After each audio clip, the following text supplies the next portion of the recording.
1517년 10월 31일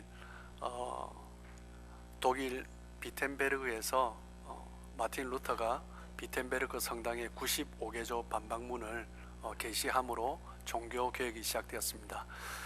그래서 불과 3일 전이죠. 502주년을 맞이했습니다.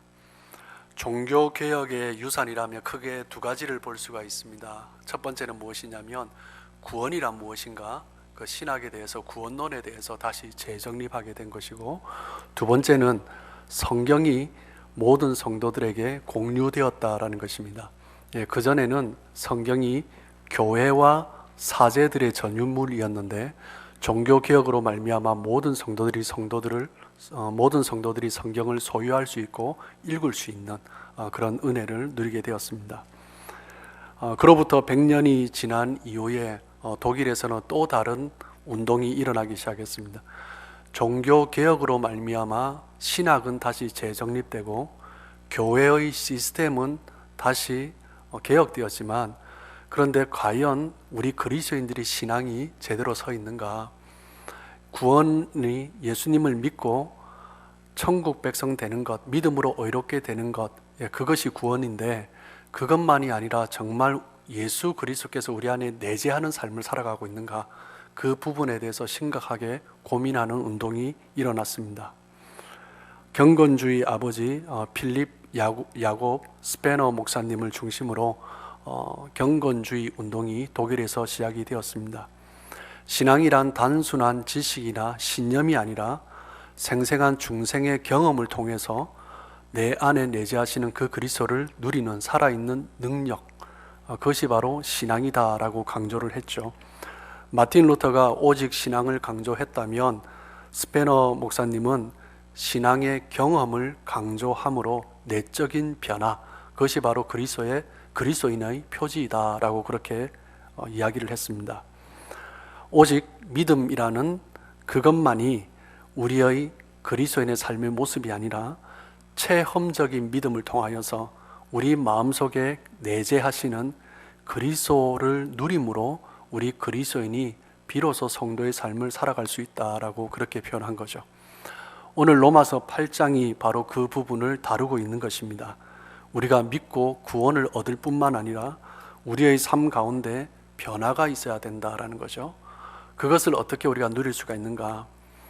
필립 스페너 목사님은 이 로마서 8장을 또한 굉장히 중요하게 생각을 했어요. 필립 스페너 목사님이 로마서 8장을 뭐라고 표현했냐면, 성경 전체를 반지라고 한다면 로마서는 그 반지 가운데 있는 보석이고, 그리고 로마서 8장은 뭐라고요?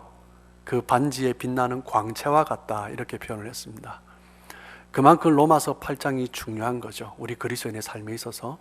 그리고 어떤 신학자들은 말을 하기를, 모든 성경이 다 불타 없어져도 로마서 8장만 남아있다면 우리가 하나님 앞에서 구원을 얻는데 전혀 어려움이 없을 것이다 라고 그렇게 표현을 했습니다.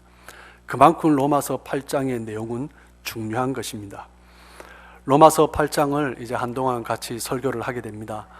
로마서 8장을 설교하는 동안 우리가 함께 하나님의 구원의 은혜가 얼마나 광대하시고 심오한지 그것을 경험하고, 또한 뿐만 아니라 하나님의 사랑이 얼마나 풍성하고 깊은지 그 은혜를 경험하는 시간 되시길 주님의 이름으로 축복합니다.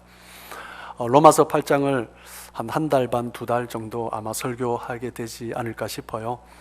로마서 8장을 우리가 주일 나오셔서 주일 설교로 들으실 뿐만 아니라 로마서 8장은요 성경의 대주제라고 할 수 있는 장이에요. 오늘 또한 말씀이 그렇고요. 그렇기 때문에 로마서 8장은 주중에 또 읽고 읽으시고 또 묵상하고 묵상하시고, 그러다 보면 어떻게 돼요? 외워지겠죠. 우리 100세 되신 정보석 권사님이 로마서 8장 다 외우세요. 우리 정보석 권사님보다 어리신 분들은 다 외우시길 축복합니다. 그럴 때 하나님의 은혜가 우리 가운데 더 풍성히 가할 줄 믿습니다. 우리는 지난 시간 로마서 7장을 통해서 사도 바울의 내면의 갈등을 보았습니다. 7장 19절 말씀을 보면, 내 안에 내가 원하지만 선을 행하지 아니하고 도리어 악을 행하는 그런 나의 자아가 있다라는 거죠. 그것 때문에 고민을 했습니다. 나의 내면에 선을 행하기 원하는 나와 그리고 악을 행하는 나, 두 가지 나, 이 두 가지의 자아를 가지고 갈등을 했죠. 그렇게 로마서 7장에서 사도 바울은 진솔하게 자신의 내면의 상태를 고백하고 있습니다. 그러면서 어떻게 또한 이야기를 합니까? 24절 말씀을 보시면 오호라 나는 공고한 사람이로다. 이 사망의 몸에서 누가 나를 건져내랴. 두 개의 나, 두 가지 자아로 인하여서 갈등하는 자기 자신을 보면서 탄식하고 있는 것입니다. 탄식하며 절규하는 거죠. 연약한 인간이 율법 아래에서는 나 자신이 하나님 안에서 온전히 의롭게 될 수 없다라는 것을 깨달으며 은혜 아래 살지 아니하고 율법 아래에서 살아간다는 것이 얼마나 힘든 것인가, 그것이 바로 로마서 7장의 고백의 내용입니다. 그런데 로마서 8장으로 넘어가면 우리의 성화의 가능성을 보여주는 거죠. 어떻게 죄로 인하여서 갈등하던 인간이 자유로움을 누릴 수 있는가, 그것을 보여줍니다. 선과 악으로 인해서 여전히 갈등하는 우리의 모습이지만 그 갈등에서 자유함을 누리는 것 자체 또한 우리 신앙인의 실제다라는 거죠. 어떻게 우리는 내면의 갈등 가운데서부터 자유함으로 나아갈 수 있게 되는가, 오늘 말씀을 통해서 깨달으시고 우리의 삶 가운데 그 주님이 주시는 자유, 그 기쁨이 가득한 삶 되시길 주님의 이름으로 축복합니다. 우리 로마서 8장 1절 말씀, 1절 2절은 우리 매 예배 때마다 선포하는 말씀이에요. 얼마나 또한 중요한 말씀인지 우리 1절 말씀 우리 다 같이 다시 한번 한 목소리로 선포하는 마음으로 읽어보도록 하겠습니다. 자, 시작. 그러므로 이제 그리스도 예수 안에 있는 자에게는 결코 정죄함이 없나니. 사도 바울의 이 선포는 너무나 귀한 선포이죠. 그런데 우리 가운데 죄가 있을 때 죄는 무엇을 가져다 줍니까? 정죄를 가져다 줍니다. 우리 안에 있는 정죄가 우리를 힘들게 하죠. 정죄는 두 가지로 볼 수 있습니다. 외부로부터 오는 정죄와 나의 내면에서 나오는 정죄입니다. 외부로부터 오는 정죄는 이길 수 있습니다. 믿음으로, 그리스도 안에서 있으면 믿음으로 이겨요. 외부에서 온 것이기 때문에 쉽게 이길 수 있습니다. 그런데 문제는 무엇이냐면 나의 내면으로부터 나오는 정죄입니다. 내면의 정죄, 즉 죄책감이 나를 힘들게 하는 거죠. 죄책감은 무엇입니까? 이 내면의 정죄는 사람들마다 자기 내면의 어떤 기준을 제시합니다. 그 기준을 제시해 놓고 자신의 삶이 이 기준에 도달하지 못할 때 가지게 되는 마음이 뭐예요? 죄책감인 거죠. 그러면서 자기 스스로 정죄합니다. 어떤 사람인 경우에 이 기준이 너무나 높아서 다른 사람이면 넘어갈 수 있는 문제도 스스로 힘들어하고 고통스러워하고 괴로워하는 경우도 있습니다. 죄책감에 빠져들기 시작하면 은혜를 경험해도 곧 다시 또 죄에 빠질 수 있기 때문에 하나님의 은혜, 경험한 하나님의 은혜지만 점점 또 쉽게 멀어지게 되는 것입니다. 이 죄책감이 치유되지 않으면 하나님의 은혜를 받지만 자신의 내면 가운데 있는 그 죄로 인한 절망의 골이 너무나 깊어져서 하나님으로부터 돌아오는데 너무나 어려움을 겪는 거죠. 하나님의 은혜를 깊이 체험하고 그 은혜를 잊어버리지 않기 위해서는 어떻게 해야 됩니까? 이 죄책감이 먼저 치유되어야 하는 것입니다. 그렇다면 우리가 치유하기 위해서는 그 원인을 먼저 봐야 되죠. 죄책감의 원인은 첫 번째는 무엇이냐면 원죄입니다. 로마서 3장 23절에 말씀을 하고 있는 것처럼 모든 사람이 죄인입니다. 모든 사람이 죄를 범했기 때문에 하나님의 영광에 이르지 못해요. 아담과 하와는 하나님이 지으신 모든 것을 부여받고 그것을 누리면서 살았습니다. 그런데 그 안에 있는 욕심, 탐심이 하나님의 그 말씀을 어기게 하는 거죠. 그로 말미암아 하나님으로부터 피하게 되고, 그리고 급기야 에덴에서 하나님이 만드신 그 낙원에서, 누리라고 주신 낙원에서 추방당하게 됩니다. 추방당하면서 어떤 삶을 삽니까? 고생하며 유리하는 거죠. 그리고 곧 죽음으로 다가가는 그런 삶을 삽니다. 그러니까 그 지은 죄가 얼마나 자신을 힘들게 하겠습니까? 죄책감 가운데 살아갈 수밖에 없는 거죠. 모든 사람은 원죄 가운데 태어났기 때문에 죄책감을 가지고 있습니다. 어떤 의미에는 우리가 죄를 지었기 때문에 죄책감을 느낀다라기보다 우리가 죄인이기 때문에, 원래 죄인이었기 때문에 죄책감을 느낀다라고 할 수 있을 것입니다. 그리고 이 죄로 가득한 세상을 살아가며 더욱더 우리 인간은 자기 중심적인 삶을 살아가게 되고 하나님을 향한 죄책감 가운데 시달리며 그렇게 괴로워하는 것입니다. 그리고 두 번째, 원죄의 죄책감의 원인을 가정 환경에서 볼 수가 있습니다. 많은 가정이 어려움을 겪어요. 결손 가정이 생깁니다. 브로큰 패밀리가 생겨요. 그렇게 되면 가정이 상처를 받죠. 때로는 부부가 상처를 받지만 또 그 자녀들이 상처를 받습니다. 만약에 부부가 이혼을 하게 되면 많은 경우에 대다수의 자녀들은 자신에게도 책임이 있다라고 생각을 합니다. 그러면서 어린 시절이지만 자신의 삶 가운데도 책임이 있고, 장성하여서도 마찬가지고요. 그러면서 그 가정이 깨어진 것으로 인해서 죄책감에 시달리게 되는 거죠. 그리고 또 보면 부부 관계에 이제 갈등이 생길 수가 있습니다. 가정에 어려움이 생길 수도 있죠. 그럴 경우 이제 부부가 함께 잘 해결해 나가면 괜찮은데, 이 인간이라는 것 자체가 문제가 생기면 곧잘 다른 사람에게 책임을 전가합니다.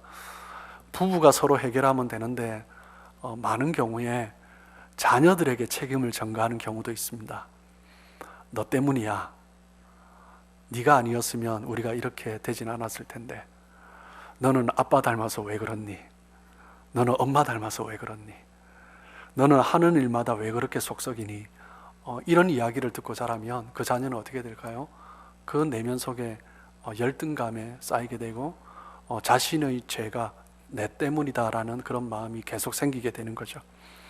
그러면서 그런 말을 듣고 자란 자녀는 성장하면서도 계속 죄책감에 시달리게 되는 것입니다.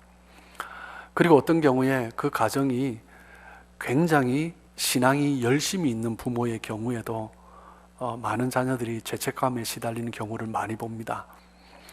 신앙이 열심히 있는 부모의 경우는 어떨까요? 높은 신앙적인 기준이 있습니다.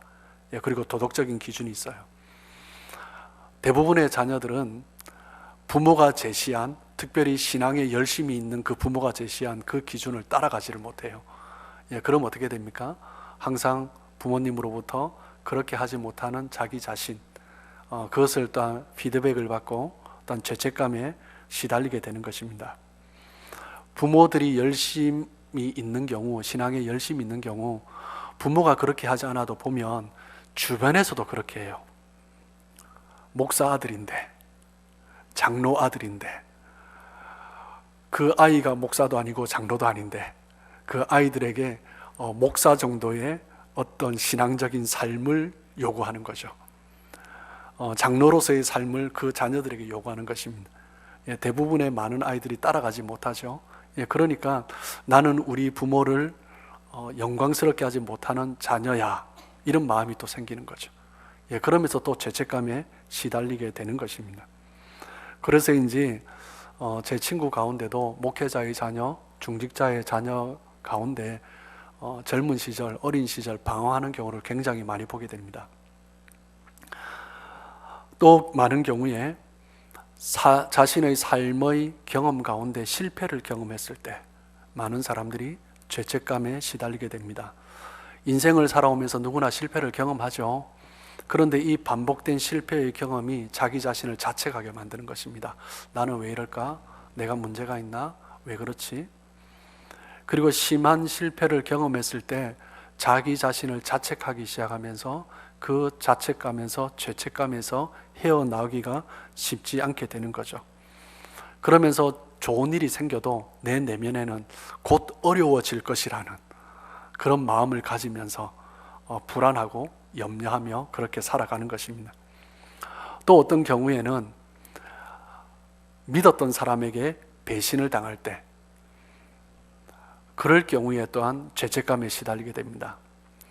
배신을 당했다라는 것은 항상 용서의 문제와 연관이 됩니다. 그런데 믿었던 사람에게 배신을 당하면 용서하기가 쉽지 않은 거죠. 그렇게 되면 어떻게 됩니까? 믿었던 사람, 좋았던 사람 용서해야 되는데 용서하지 못하는 자기 자신을 보면서 또 정죄하는 자기 자신을 보면서 또 죄책감에 시달리게 되는 것입니다. 죄책감의 그러한 원인들은 원죄와 가정 환경, 그리고 자신의 삶의 실패의 경험들을 통하여서 죄책감이 생기게 되는 거죠. 그리고 그 다음에 죄책감의 증상들, 죄책감이 생겼을 때 어떤 문제들이 나타나는가 한 3가지 정도를 또 볼 수 있습니다. 첫 번째는 내면적인 문제입니다. 죄책감은 먼저 우리 내면 안에 불안을 줍니다. 작은 실수에도 흔들리게 되는 거죠. 항상 자기 자신을 바라보면서 평탄케 되지 않을 것이라는 그런 마음을 가지면서 항상 불안해하는 것입니다. 무엇이 완전히 정리가 되기까지는 확신보다는 불안이 더 가득한 것입니다. 그는 나아가서 자기 자신의 삶을 흔들어 놓기도 합니다. 죄책감에 시달리는 사람은 다른 사람이 비판을 하기 전에 자기 스스로 또 자학하는 경우도 있습니다. 먼저 자기 자신을 학대하는 거죠. 그리고 어떤 사람은 자기 자신에 있는 연약함을 감추기 위하여서 임기응변을 합니다. 자기도 모르게 거짓말이 튀어나오는 거죠. 그러지 않아야지 하면서 자기 자신에 있는 연약함을 감추기 위해서 실수로 어떤 튀어나오는 것입니다. 자신의 그 부분이 감추어지지 않으면 또 어떻게 될까요? 또 마음 가운데 괴로워하는 것입니다. 그리고 죄책감에 시달릴 때 일단 외적으로는 관계 가운데서 장애가 생기기 시작합니다. 죄책감에 사로잡힌 사람은 그것을 메이크업하기 위하여서 어떤 일에 굉장한 열심을 냅니다. 사람들이 볼 때, 일반적으로 볼 때도 너무 지나치게 어떤 일에 매달려서 자기 희생을 하는 거죠. 그런 사람을 보면 다른 사람을 향해서 쉽게 또 정죄를 합니다. 나는 이만큼 하는데 왜 그러지 않을까라고 정죄하는 거죠. 그리고 때로는 죄책감에 시달린 사람은 죄에 대해서 민감합니다. 자기 자신의 죄에 대해서도 민감하고 다른 사람의 죄에 대해서도 민감을 해요. 만약에 누군가 나의 잘못에 대해서 이야기를 한다면 때로는 정당하게 언급한 것이라 할지라도 나의 잘못, 실수를 지적하는 것을 참지를 못합니다. 그러니 쉽게 반발하는 거죠. 그러면서 이제 속에 있는 말들이, 안 좋은 말들이 튀어나오기 시작하는 것입니다. 그러면서 혼자 괴로워합니다. 그리고 이제 자기 자신을 자책하는 거죠. 다른 사람 죄에 대해서도 민감하게 반응을 하며 지나치리만큼 심하게 정죄하는 모습을 보이기도 합니다. 또한 죄책감에 시달릴 때 영적인 장애를 가져와요. 죄책감은 하나님의 은혜를 온전히 누리지 못하게 합니다. 은혜를 받으면서 그 은혜를 누려야 하는데 은혜를 곧 잃지 않을까라는 두려움에 동시에 그 두려움이 자기 자신을 엄습하는 거죠. 은혜를 받았는데 그 은혜를 누리기보다는 그 은혜가 자기 자신을 정죄하는 수단이 되는 것입니다. 기도하면서 은혜를 받으면 나는 왜 더 기도하지 못할까? 라고 정죄해요. 왜 그렇게 하지 못했을까? 말씀을 통해서 은혜 받으면 말씀을 더 읽지 못하는 자기 자신을 또 정죄합니다. 그렇게 하지 못했던 자신을 정죄를 해요. 은혜를 받으면 그 은혜를 감사하면서 누리며 나가면 되는데 은혜 받은 자기 자신을 그 은혜 때문에 정죄하는 것입니다. 그리고 죄책감 가운데 휩싸인 사람은 계속 자기 자신이 죄인이죠. 그러다 보니 은혜를 받아도 또 쉽게 죄를 지을 존재라는 것을 생각을 합니다. 또 죄를 지으면 회개를 하죠. 그런데 또 죄를 지을 존재이기 때문에 어떻게 회개할까요? 습관적인 회개를 하는 것입니다. 회개를 해도 너무 라이트하게 하는 거죠. 왜? 또 죄를 지을 것이기 때문에. 습관적인 회개에 익숙하면 신앙의 능력을 상실하게 됩니다. 그리고 쉽게 마귀의 공격에 넘어지게 되는 거죠. 지난 시간 우리는 로마서 7장을 통하여서 사도 바울이 가지고 있는 내면의 정죄에 대해서 같이 나누어 보았습니다. 사도 바울도 자기 자신이 이런 죄책감에 시달렸던 존재인 것을 이야기하는 거죠. 7장 23절 말씀을 보시면 내 지체 속에서 한 다른 법이 내 마음의 법과 싸워 내 지체 속에 있는 죄의 법으로 나를 사로잡는 것을 보는도다. 자기 안에 있는 죄의 문제로 갈등하고 탄식하고 있습니다. 사도 바울이 자기 자신의 내면의 그 죄의 문제를 가지고 왜 이렇게 갈등하고 탄식합니까? 그 이유는 무엇이냐면 자기 자신의 내면을 바라보았기 때문입니다. 로마서 7장에서 가장 많이 반복되는 단어가 무엇이냐면 내라는 단어입니다. 자기 자신을 바라보면 바라볼수록 우리는 어떨까요? 우리 안에 있는 연약함이 보이는 거죠. 우리 내면을 보면 볼수록 우리 죄가 보입니다. 인간은 자기 중심적이 되면 될수록 자아를 바라보면 바라볼수록 소망이 없는 존재인 것입니다. 자기 내면을 들여다볼 때, 자기 내면에 휩싸이게 될 때 그 내면의 죄, 자기 죄 누가 자유로울 수 있겠습니까? 우리의 내면의 죄로부터, 내면의 정죄로부터 자유로울 수 있는 방법이 무엇입니까? 로마서 7장 25절에 나와 있습니다. 그 방법은 무엇이냐면 바로 감사하는 것입니다. 우리 주 예수 그리스도로 말미암아 하나님께 감사하리로다. 나를 바라보면 감사하지 못하죠. 얼마나 나 가운데 있는, 내 안에 있는 죄의 문제가 많은데. 그런데 나 같은 존재를 용서해 주시고 사랑해 주신 그 하나님의 은혜를 보면서 감사하는 것입니다. 사도 바울이 내면의 그 악함으로 갈등하고 있을 때 하나님의 은혜로 나갈 수 있는 전환점이 무엇이냐면 바로 감사인 것입니다. 감사를 통해서 정죄에서 자유롭게 되는 거죠. 감사는 무엇입니까? 나를 보는 것이 아니라 하나님을 바라보는 것입니다. 그래서 로마서 8장 1절에 메시지가 나오는 것입니다. 우리 다시 한번 8장 1절 읽어볼까요? 시작. 그러므로 이제 그리스도 예수 안에 있는 자에게는 결코 정죄함이 없나니. 그러므로 어떻게 우리는 그 내면의 죄에서 하나님의 은혜 자리로 나갈 수 있습니까? 감사했기 때문에. 그 감사가 있기 때문에 그 그리스도의 은혜 가운데 나가고, 그리고 마음으로는 여전히 하나님의 법을 섬기지만 육신으로는 죄의 법을 섬기고 있는 자기 자신을 정죄하지 않으시는 그 은혜에 감사하며 나갈 수 있는 것입니다. 성경에는 사도 바울뿐만 아니라 수많은 사람들이 자기 자신의 죄의 문제에 고민하고 휩싸이고 자책하며 그렇게 살아간 사람들이 있습니다. 대표적으로 사도 바울이 그랬습니다. 사도 바울은 예수님을 3번이나 부인했습니다. 예수님의 수제자였죠. 모든 사람이 주님을 버려도 저는 끝까지 주님을 따르겠습니다 라고 호언장담했던 수제자 사도 베드로인데, 그런데 여종의 말에 주님을 부인하는 거죠. 자기 자신이 얼마나 부끄러운지 그것도 3번씩이나.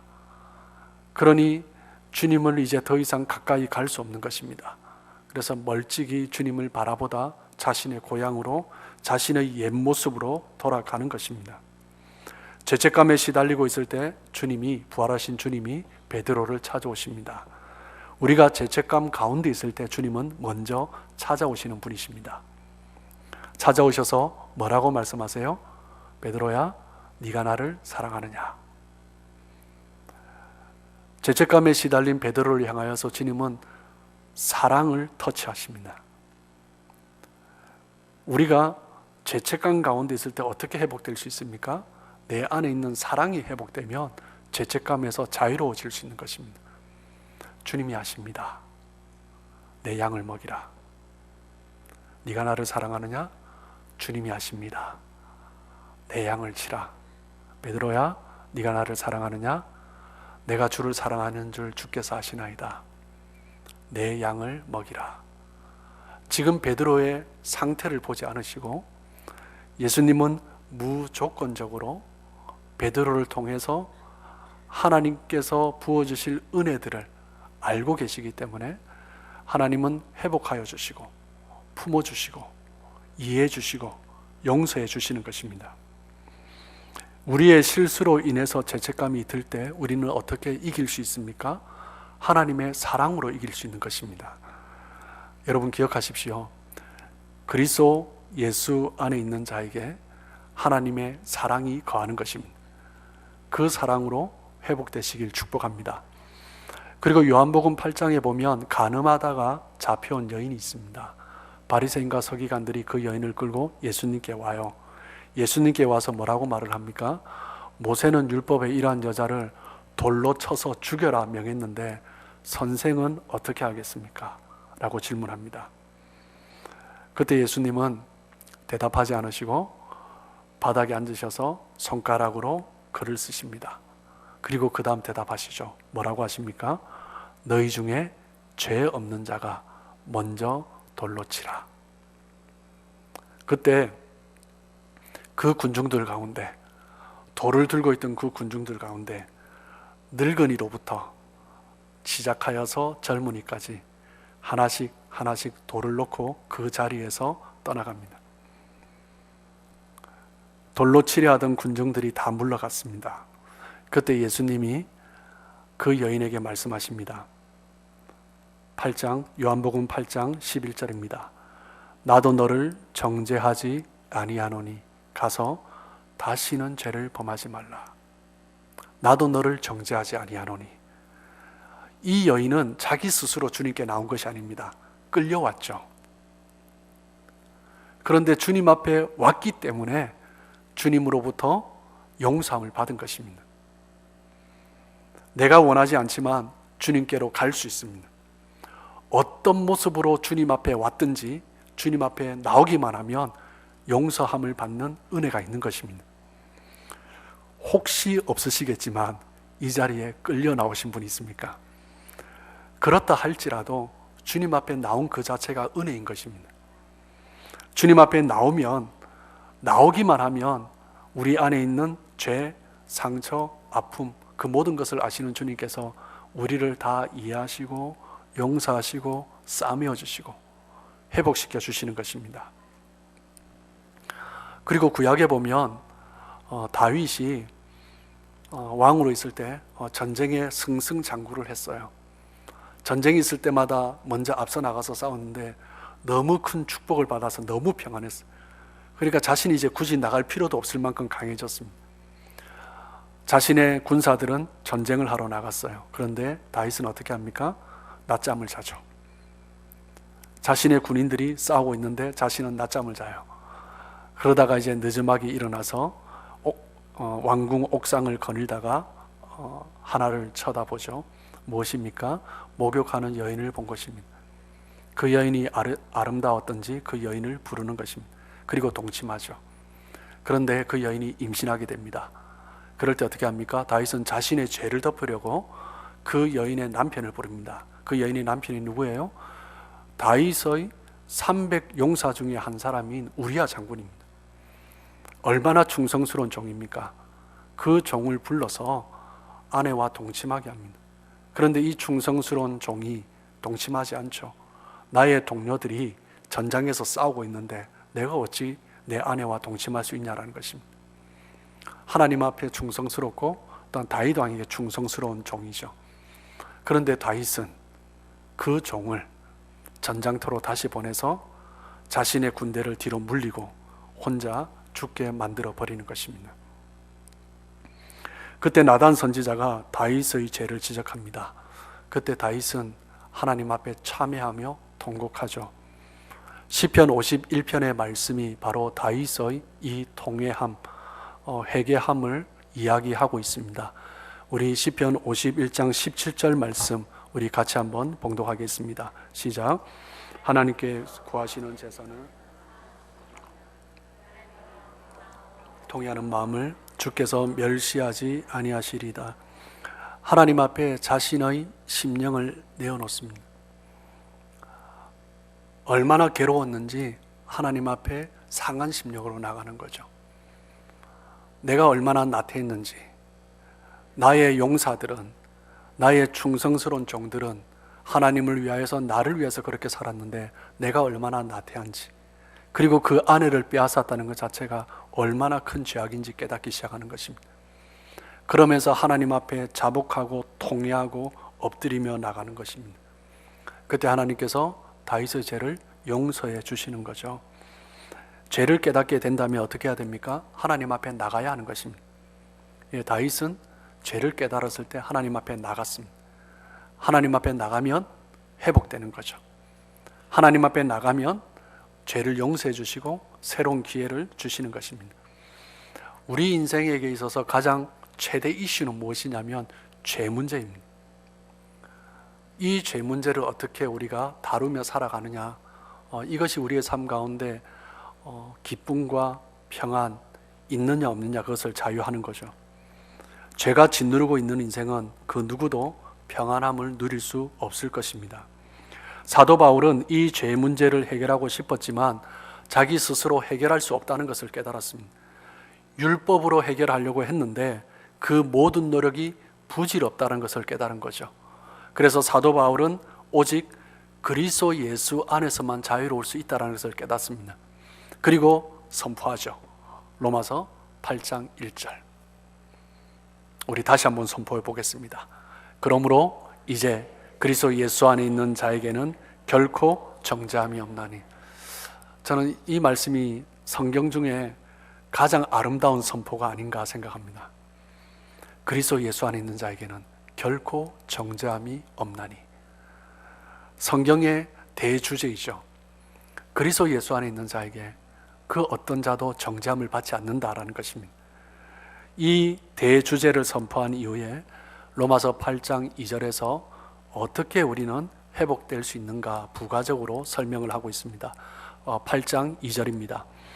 이는 그리스도 예수 안에 있는 생명의 성령의 법이 죄와 사망의 법에서 너를 해방하였습니다.